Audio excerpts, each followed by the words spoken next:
주제는 대한민국 어디로 가야 하나입니다.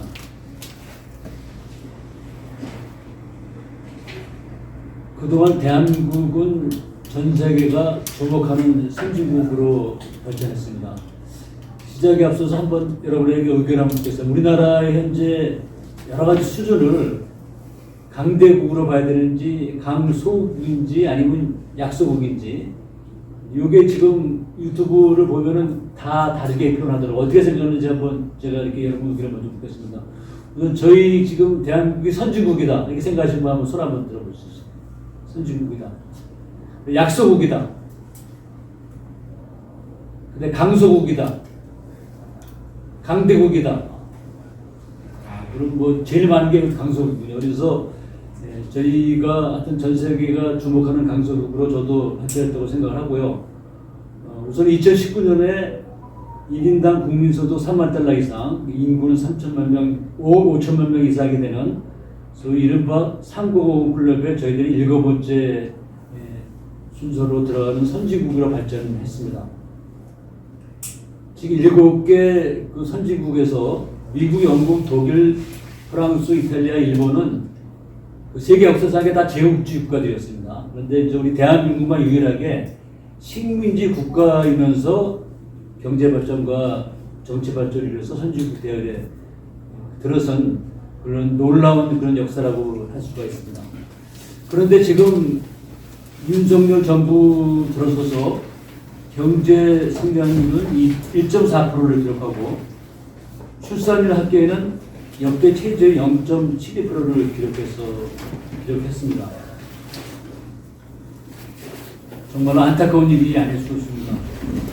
정치적으로는 이 검찰 독재로 인해서 민주주의가 근본적으로 위협받고 있습니다. 그리고 남북 관계는 북미 한우회담 결렬 이후에 역사상 최악으로 변하면서 지금은 전쟁 위기가 고조되고 있습니다.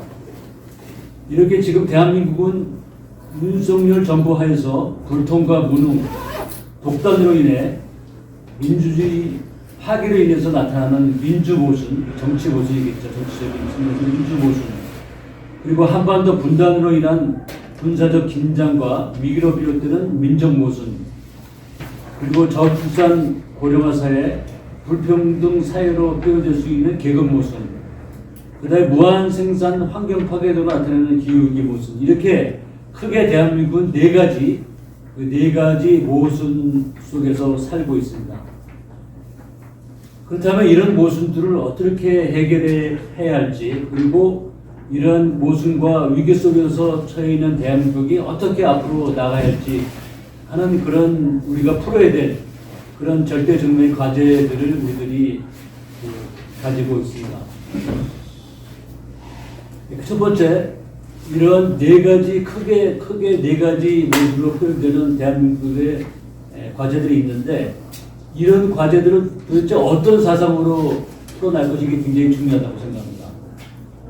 지금 그 동서양을 대표로 하는 그런 이념 사상이 많이 있습니다. 지금 외국에서 공부를 많이 하신 분도 참가하고 계십니다만은, 그런데 그런 이념과 사상들이 지금 전 세계에서 화합하고 그 융합하는 그런 것으로 나가는 것이 아니라 긴장과 대립이 계속 더 심화되고 있습니다. 지금은 다음과 시대의 신냉전으로 변하는 세계 정서가 그 징표라고 할 수 있죠. 정치적으로는 자유민주주의 진영과 권위주의 진영으로 나뉘어지고, 경제적으로는 달러 패권이 위협받고 있습니다. 이게 흔히들 자유민주주의가 사회주의 진영이라고 하는데, 지금은 사실 사회주의 진영이라고 표현할 그런 단어는 없습니다. 그 국가 체제로 봐서는 대부분 다 시장 경제를 받아들이고 있고, 그래서 이건 정확한 표현은 권위주의 진영이라고 이렇게 분류하는 게 맞다고 생각합니다. 여기서 우리 대한민국은 그러한 서양의, 동서양의 그런 그 이념과 사상의 한계를 뛰어넘을 그런 사상을 가지고 있다고 저는 생각하는데, 그것을 저는 일단 민본 사상으로 이렇게 표현해 봤습니다.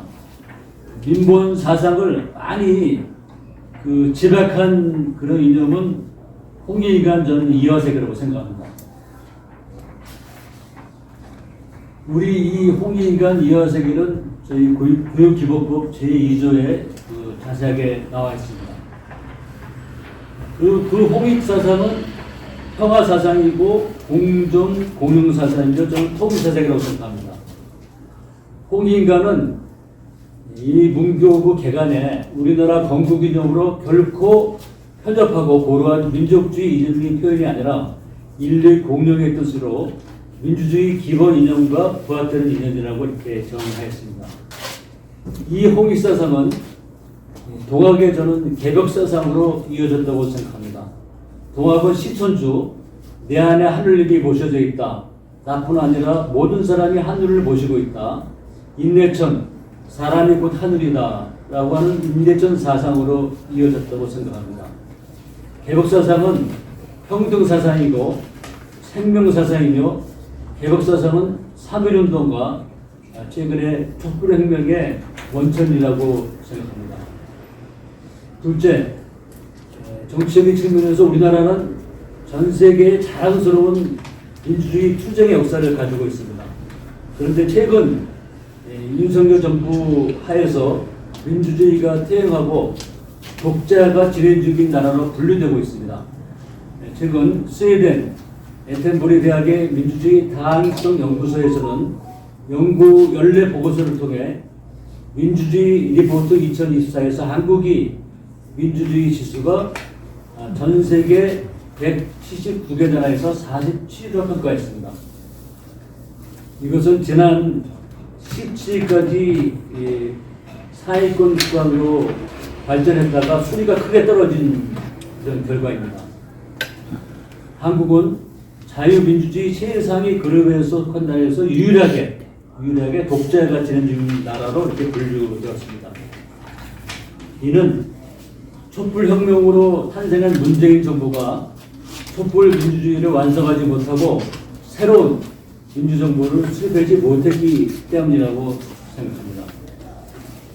이제 우리 윤석열 정부의 퇴진이라는 당면 과제와 함께 우리들은 제7공화국 건설을 통하여 대한민국을 근본적으로 대전환시켜야 할 책무가 있다고 생각합니다. 1987년 6월 항쟁을 통해서 탄생한 제6공화국은 지금 많은 한계를 노정하고 있습니다. 이제 제7공화국을 만들기 위한 헌법 개정이 불가피합니다. 먼저 5.18 민주화운동이 헌법 전문에 반영되어야 합니다. 그리고 헌법 3조에 대한민국의 영토는 한반도와 그 부속도서로 한다는 영토 조항도 대한민국의 장기적인 통일을 위해서 개정이 필요하다고 생각합니다. 그리고 현행 5년 단임제 대통령제에서 4년 중임제 대통령제로 바뀌어야 합니다. 이것은 최근 국회에서 의결한 법안과 특검법이 일방적으로 계속해서 대통령이 거부하고 있는 그런 상황입니다. 이것은 저는 바뀌어야 된다고 생각합니다. 대통령과 국회의 분권이 필요하고 또 중앙과 지방의 분권이 필요하다고 생각합니다. 그리고 직접 민주주의 제도가 헌법에 반영되어야 한다고 생각합니다. 셋째는 한반도의 평화 문제입니다. 2018년 4.7 판문점 선언, 9.19 평양선언의 성공적인 남북 정상의 선언으로 남북관계는 무르익을 대로 익었습니다. 그런데 이 남북 정상선언의 성공에 이어 2019년 2월 27일에서 28일 하노이에서 열린 북미 정상회담이 실패로 돌아갔습니다. 이후에 남북관계는 악화 일로로 시작하게 되었습니다. 북한의 김정은 위원장은 노동당 중앙위원회 제8기 제9차 전원회의에서 장관 북남 관계를 돌이켜보면서 우리 당이 내린 총력적인 결론은 하나의 문제, 하나의 국가, 두 개의 제도에 기초한 우리 조국 통일 노선과 극명하게 상반되는 합치통일, 체제 통일을 국책으로 하고 있는 대한민국 것들과는 이제 어떠한 통일도 성사될 수 없다. 북남 관계는 더 이상 동족 관계, 동질 관계가 아닌 적대적인 두 국가 관계, 전쟁 중에 있는 두 교전 국가로 완전히 고착되었다고 밝혔습니다. 이 이후에 북한의 대남 관련 조직인 조국통일민주주의 전선을 해체하였고, 그 다음에 2001년 8월에 6.15 공동선언에 이어서 그 정신을 반영한 조국통일 3대 헌장 기념탑은 김정은 지시에 따라서 해체되고 말았습니다. 그리고 이 이후에 그동안 북남, 남북 통일 담당했던 많은 민간 기구들이 있었습니다. 6.15 공동선언 실천위원회, 이것은 남과 북 해외 3자로 이렇게 구성되어 있습니다. 그리고 조국통일 범민족연합, 이것은 통일운동 초기에 만들어진 그것도 남북 해외 조직입니다. 그리고 민족화해협의회, 그리고 제가 속해 있는 당국민족평화통일협의회, 이렇게 북과 남과 북의 통일 관련 단체들을 모두 북에서는 일방적으로 해산했습니다. 이때부터 남북 관계는 최하상으로 돌입하고, 우리 대한민국이 먼저 이런 여러 가지 이런 여러 가지 조치에 대해서 항의하자 9월 평안 공동선언의 부속 함소로 판문점 선언에 담긴 비무장지대의 비무장화가 파기되고 말았습니다. 이렇게 남북 관계가 파탄이 나게 된 것은 남북미 간의 복합적인 원인이 상호 작용했기 때문입니다. 이것은 어느 한쪽의 잘못만으로 이렇게 규정하기가 어렵습니다. 그러나 결정적인 것은 1919년 1월에 김정은 국무위원장이 개성공단 금강산 관광 재개를 의지를 발표했습니다. 그런데 이 김정은의 2019년 신년 기자회견에 발표한 것에 대해서 대한민국의 문재인 정부가 하나도 호응을 하지 못했습니다. 이 문제는 근본적으로는 유엔의 북한에 대한 제재 조치, 그리고 미국의 제재 조치와 연결되어 있는 문제입니다. 이게 쉽지 않은 문제죠. 그럼에도 불구하고 문재인 정부가 끝나기 전에 최소한도 이 두 가지 문제에서 금강산 관광경도는 미국을 설득해서 저는 재개할 수 있다고 생각합니다. 이것은 실제로 금강산 관광는 물자가 오구하는 것이 아니라 인적 교류를 하기 때문에 충분히 이거는 문재인 정부가 미국을 설득해서 풀 수 있는 문제인데 이거 하지 못했습니다. 그러니까 북미 하노이 회담 이후에 북에 우리 대한민국 정부가 한 게 하나도 없습니다. 이것이 남북관계가 악화된 원인을 저는 제공했다고 생각합니다. 넷째는 지금 대한민국은 불평등 국가이면서 저출산 고령화 사회로 이렇게 일컬어지고 있습니다. 대한민국의 출산율은 지금 0.7명을 기록하고 있습니다. 그런데 이런 저출산 고령화 사회는 불평등 국가에서는 별로 없는 현상이라고 생각합니다. 지금 우리나라가 OECD 회원국장에서 소득 불평등이 가장 빠른 속도로 악화되고 있는 나라로 분류되고 있습니다. 세계 불평등 연구소에서 발표한 자료를 보면은 2007년에서 2011년까지 우리나라 소득 최상위 1%가 전체 소득에서 차지하는 비중이 3.4% 증가한 11.7%를 기록했습니다. 이것은 OECD 회원국가에서 비교하는 국가에서 멕시코에 의해서 두 번째로 가장 큰 증가폭입니다. 그러니까 불평등이 OECD에서 굉장히 심화되고 있다, 이렇게 볼 수 있습니다. 그 다음에 최상위 1%가 전체 소득에서 차지하는 비중이 12.1%로 늘었고, 최상위 10%의 소득을 가지고 있는 비중이 37.8%로 늘어났습니다. 이것은 말하자면 OECD 국가 중에서 가장 높은 비율을 기록하고 있고요. 그 다음에 또 한 가지는 우리 OECD 국가 40국가 중에서 우리 대한민국의 자살률이 가장 높습니다.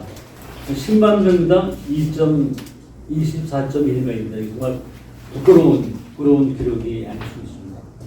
그렇다면 이러한 저출산 고령화의 사회의 해법은 무엇인가 하는 점을 우리가 살펴보지 않으면 안 된다. 근데 이것은 우리나라는 이게 부분적인 해법은 많이 시도되고 나왔습니다. 그런데 이것이 총체적으로 국가 전체가 다양한 분야의 대안을 복합적으로 이렇게 마련해야지 단편적으로 해가지고 이 문제는 해결될 수 없다고 생각합니다. 지금 윤석열 정부에서 대통령실 산하에 저출산 고령화 사회라는 기구가 있습니다만은 이 기구에서 어떤 대안을 내놨는지 저는 별로 보도를 통해서 접하지 못했습니다. 그래서 우리는 우선 개괄적으로 이 주택 문제, 교육 문제, 아이들을 키우는 문제, 또 일자리 문제, 이거 저도 네 가지 부분에서 총체적으로 이 대안이 마련되어야 된다고 저는 생각합니다. 먼저 교육 문제는 독일식 시스템이 가장 주목을 받고 있는 것 같습니다. 김누리 중앙대 교수가 대학 입시를 폐지하고 자격 고시화해서 대학서를 폐지하고 평준화해서 대학 등록금을 폐지해서 무상교육을 실시해야 한다고 주장했습니다. 그리고 이 방향은 이것이 옳다고 생각합니다. 이것이 근데 하루아침에 될 수는 없겠죠. 그런데 이 장기적인 방향을 대학까지 무상교육을 해야 이 불평등 국가가 해소될 수 있다고 생각합니다. 지금 독일이나 프랑스는 대학까지 다 무상교육이고 심지어 대학에 저희가 유학을 간 사람 보면은 일정도 생활비까지 보조해주고 있는 상황인데 독일의 국가 연 예산하고 우리나라 예산하고 큰 차이가 안 납니다.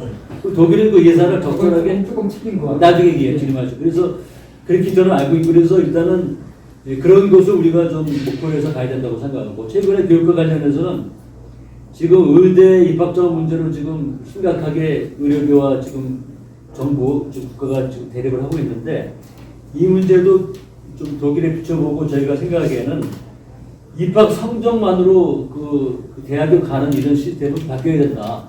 그러니까 입학 성적이 우수한 사람도 가지만은 입학 성적이 우수하지 않다 하더라도 여러 가지 뭐 이력서, 지원자 이력서, 뭐 학업 동기, 적성, 성향 이런 걸 종합적으로 고려해서 성적 우수한 사람들만 그 의대에 지나가는 제도가 바뀌지 않으면은 지금 의사 정원 문제 이거 저는 해결할 수 없다고 생각합니다.